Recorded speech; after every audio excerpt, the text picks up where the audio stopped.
Hi అండి, అందరూ బాగున్నారా? నా పేరు Kusuma. Welcome back to my channel నా రంగుల ప్రపంచం. నేను ప్రీవియస్ వీడియోలో చెప్పినట్టు ఈ వింటర్ సీజన్లో ఇలాంటి ప్లేసెస్ చూడాలంటే అదృష్టం ఉండాలనే చెప్తాను అన్నా కదా, అది నిజమే అనిపిస్తుందండి ఈ విలేజ్ చూసాక. పొద్దున్నే ఎందుకు వెళ్ళాల్సి వచ్చిందంటే అక్కడ మంచు చూడాలంటే ఇప్పుడే వెళ్ళాలండి. ఆ మంచు వల్ల మన మొహం చేతులు ఏదో ఫ్రీజర్లో పెట్టినట్టు చల్లగా గట్టిగా గట్టకట్టేసినట్టు ఫీలింగ్. అదేనండి ఫీలింగ్ రావాలంటే వెళ్ళాల్సిందే కదా. ఇంత ఉదయాన్నే నేను మా అన్నయ్యని తీసుకొని వెళ్ళిపోయా.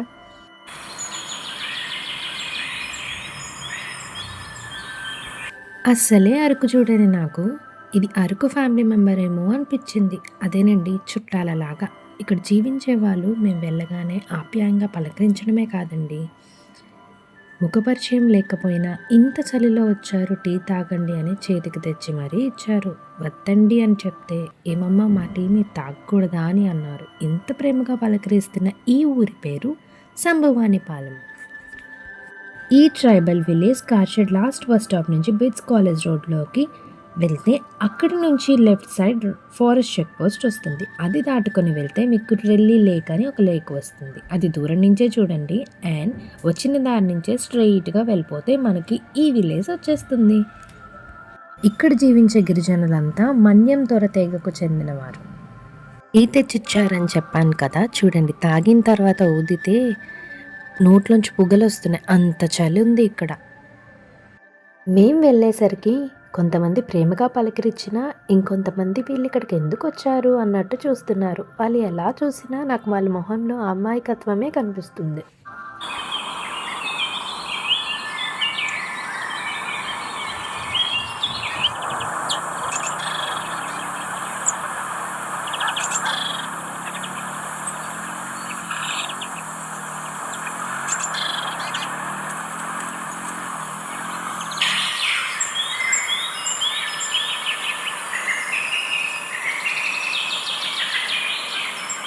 ఊర్లో మొత్తం 70 గడపలున్నాయి. 300 మందికి పైగా గిరిజనులు జీవిస్తున్నారు.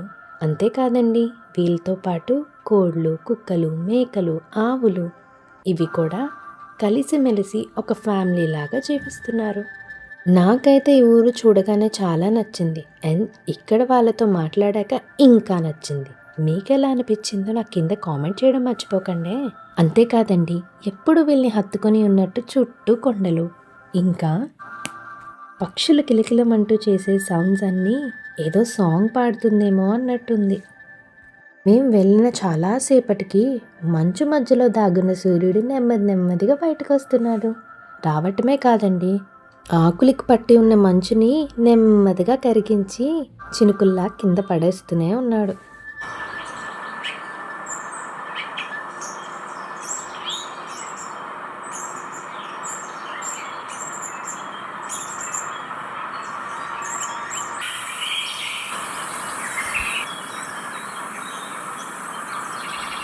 ఈ చలికి ఇక్కడ ట్యాప్లో నీళ్ళు రాగానే ఆ ఆవిర్లు చూసారా? నేనైతే చల్లగా ఉన్నాయేమో అనుకున్నా, కానీ కాదండి, చాలా వెచ్చగా ఉన్నాయి ఆ నీళ్ళు.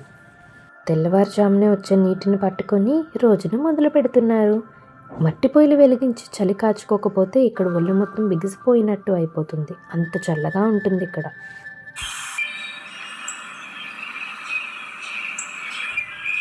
ఇక్కడ అంగన్వాడీ స్కూల్ ఇంకా 5th క్లాస్ వరకు చదువుకోవడానికి ఒక గవర్నమెంట్ స్కూల్ కూడా ఉంది.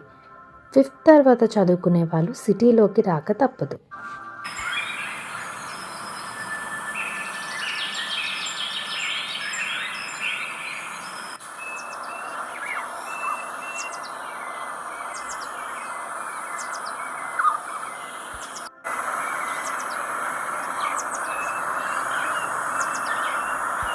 అన్నట్టు ఇక్కడ పిల్లలు ఆడుకోవడానికి ప్లే గ్రౌండ్ కూడా ఉందండి. ఇది వీళ్ళే ప్రిపేర్ చేసుకున్నారనుకుంటా. నేను వెళ్ళి వచ్చేసరికి వాళ్ళు వాలీబాల్ ఆడుకుంటున్నారు. నేను ఆ క్లిప్ తీయలేదు, నెక్స్ట్ టైం వెళ్ళినప్పుడు తీసి చూపిస్తాను.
ఇక్కడ కనిపిస్తున్న ఇదేంటో తెలుసా? కోళ్ళు, మేకలను ఉంచడానికి వీళ్ళు తయారు చేసుకున్న ఒక చిన్న ఇల్లు అన్నమాట.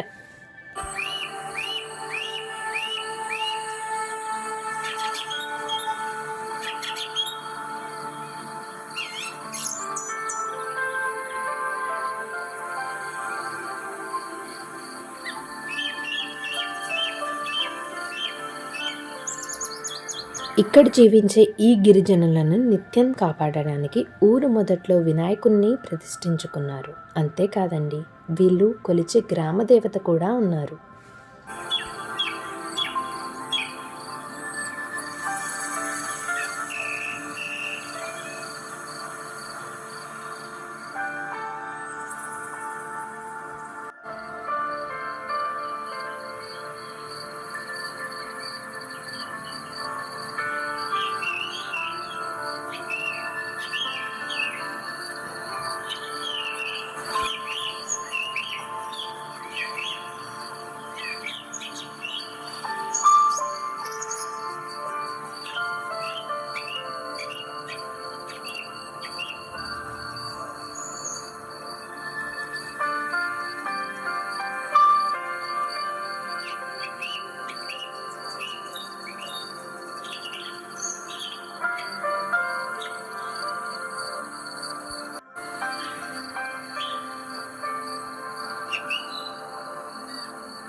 నిత్యం రద్దీగా అదేనండి, హడావిడిగా బస్సులు, కార్లు, బైకులు, ఆటోలు వీటన్నిటి మధ్య ఎక్కడికి వెళ్ళాలి అన్నా ఇట్టే వెళ్ళిపోతాం మనం సిటీలో ఉన్నట్టయితే. మరి వీళ్ళకి ఎలా వెళ్తారో తెలుసుకోవాలనుకుంటున్నారా? చూడండి, చూపిస్తా. మీరు కనుక నా ఛానల్ని ఫస్ట్ టైం చూస్తున్నట్టయితే మరిన్ని వీడియోస్ కోసం సబ్స్క్రైబ్ చేసుకోండి.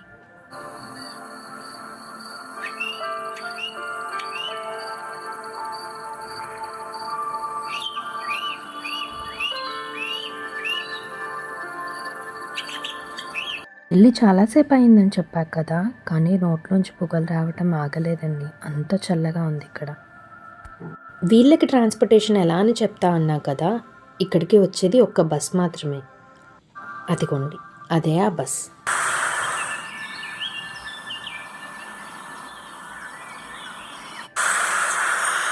అది కూడా రోజుకి ఒక్క పూట మాత్రమే వస్తుంది. మిగతా టైంలో ఎంత ఎమర్జెన్సీ అయినా ఏ బైకో ఆటోనో ఉన్న వాళ్ళైతే వెంటనే వెళ్ళిపోవచ్చు. మరి లేని వాళ్ళ పరిస్థితి తప్పకుండా నడిచే రావాలండి. ఇంత పెద్ద సిటీ మధ్యలోనే బ్రతుకుతున్న ఈ గిరిజనులకి సిటీకి సంబంధమే లేదు. బస్ మార్నింగ్ వస్తుంది, మళ్ళీ ఈవినింగ్ దింపటానికి మాత్రమే వస్తుంది. ఈ మధ్యలో ఎంత ఎమర్జెన్సీ ఉన్నా వీళ్ళు నడిచి వెళ్ళక తప్పదు.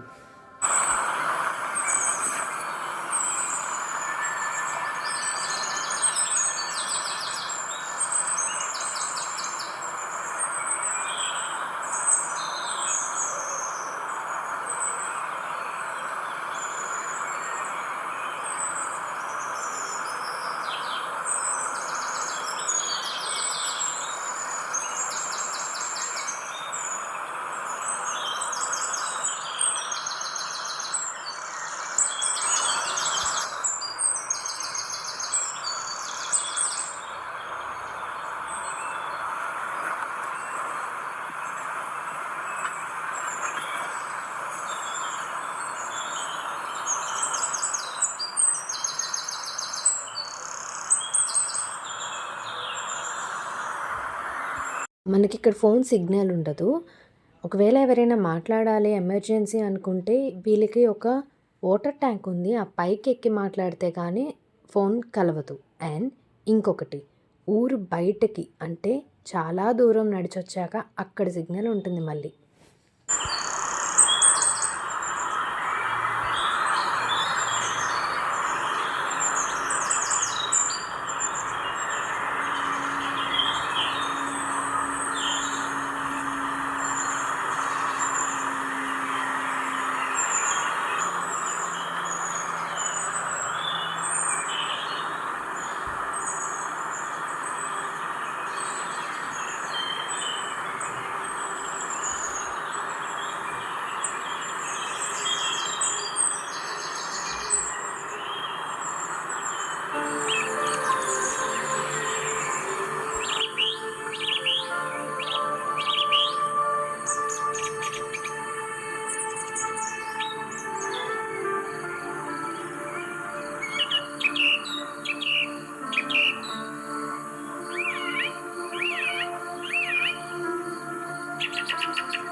ఇంతకీ వీరిక్కడ ఎన్ని సంవత్సరాల నుంచి జీవిస్తున్నారో చెప్పలేదు కదా. ఇక్కడున్న ఈ తాతగారు చెప్తారు, వినండి. 4 తరాలు అవుతుంది.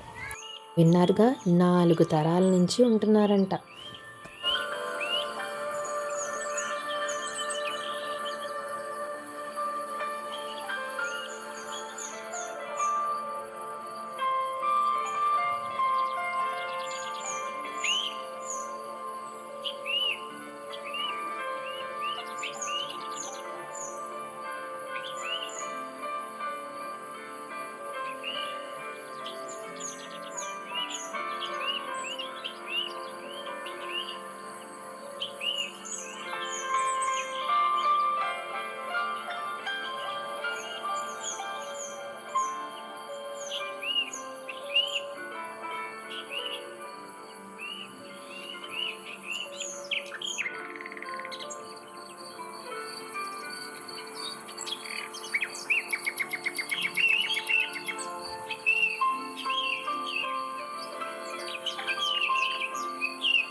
నేను వెళ్ళిన రోజు సండే అండి. సో, అందుకని ఆ స్కూల్ క్లోజ్‌లో ఉంది. నేను విన్న ప్రకారం అక్కడ 30 మందికి పైగా పిల్లలుంటారని. ఈసారి వీక్ డేస్‌లో వెళ్ళి ఆ స్కూల్‌లో ఉన్న పిల్లల్ని అక్కడ ఎలా చదివిస్తున్నారు అని నేను ఒకసారి వీడియో తీసి చూపిస్తాను.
మీలో చాలామందికి ఈ విలేజ్ కోసం తెలిసే ఉండొచ్చు. కానీ నాలాగా తెలియని వాళ్ళ కోసం చేసిన వీడియో అండి.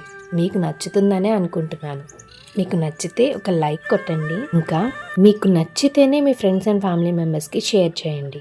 అంతేకాదండి, మీరు నా నుంచి ఎలాంటి కంటెంట్ ఆశిస్తున్నారో నాకు కింద కామెంట్ చేయండి. నేను డెఫినెట్‌గా వీడియోస్ చేసి అప్లోడ్ చేస్తాను.